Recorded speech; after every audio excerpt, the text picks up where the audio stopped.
This is so true. Unfortunately, I think probably more women than not have horror stories about gynecologists, myself included. If you are a woman that is very proactive about your vaginal health, and you're diligent, I'm sure you've had some horror stories, and it could be from regular gynecological care, from childbirth, and so on. And this is a true story. I had a gynecologist that many years ago. Uh, he was just something happened, and he just sort of became very reckless in his care, and he ultimately ended up losing his license for you know being very nonchalant about surgery that he had performed on a woman, and he ended up leaving instruments inside of the woman that he performed surgery on and stitching her back up. But he, after the surgery, and he sort of denied it, and sort of.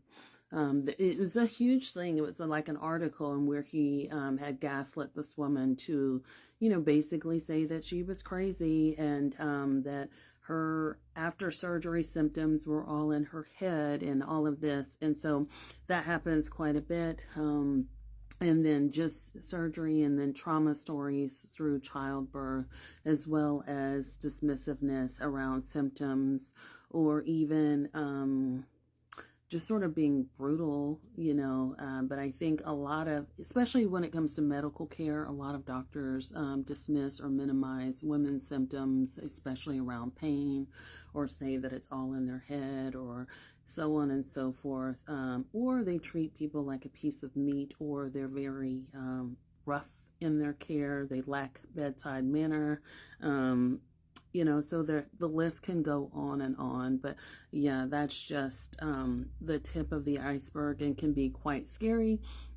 The other thing that I will say about doctors that is extremely concerning to me, even including gynecologists, is that a lot of times their colleagues will often see their inappropriate behavior. So if they're in surgeries and things like that, colleagues often see that. So there's a lot of times it's not just an isolated incident. It's like years worth of, just inappropriate and concerning behaviors that colleagues will turn the other way and look.